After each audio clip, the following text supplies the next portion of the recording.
hariho isezerano ryiza ry'ihumure ryasezeraniwe abategereje umwami ko bazaragwa igihugu cy'umunezero kizabamo ibiturusha cyangwa imibabaro.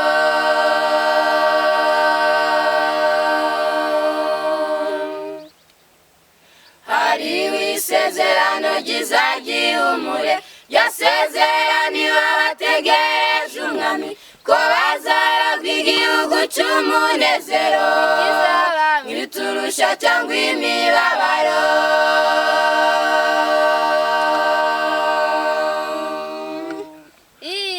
si wacu kandi si yo gakondo twitegure gutakana niyo mu ijuru.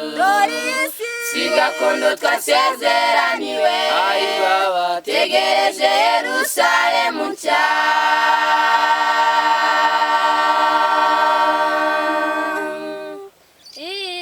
si wacu kandi si yo gakondo twitegure gutakana niyo mu ijuru. si gakondo twasezeraniwe tegereje Yerusalemu nshya.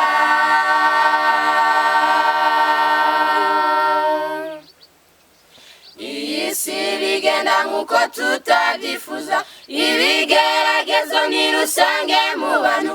umwanzi anezezwa no kubona turira, twimukorera dore araturusha.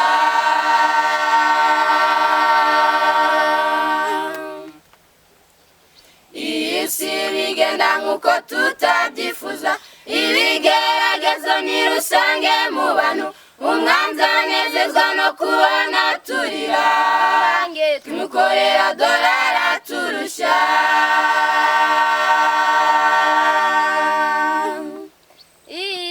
si wacu kandi si yo gakondo gutakana niyo mu ijuru. si gakondo twasezeraniwe tegereje Yerusalemu nshya.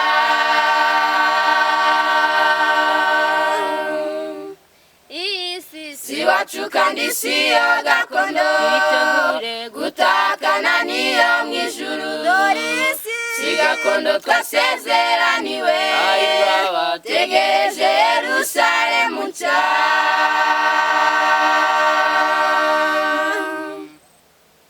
mwana w'Imana ugeragezwa n'uwo mubi, mukiza ari hafi ntabwo ari kure yawe. yemera ko ibigeragezo bitubaho izatugeza ku rurembo rwera.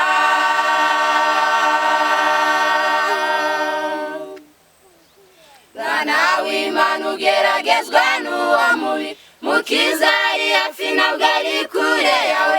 yemera ko ibigeragezo bitubaho izatugeza ku rurembo rwera.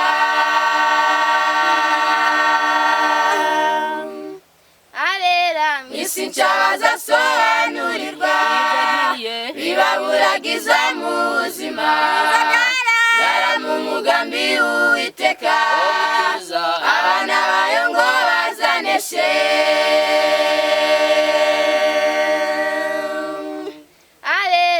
isi nshya bazasobanurirwa bibaburagiza mu buzima, bara mu mugambi w'Uwiteka abana bayo ngo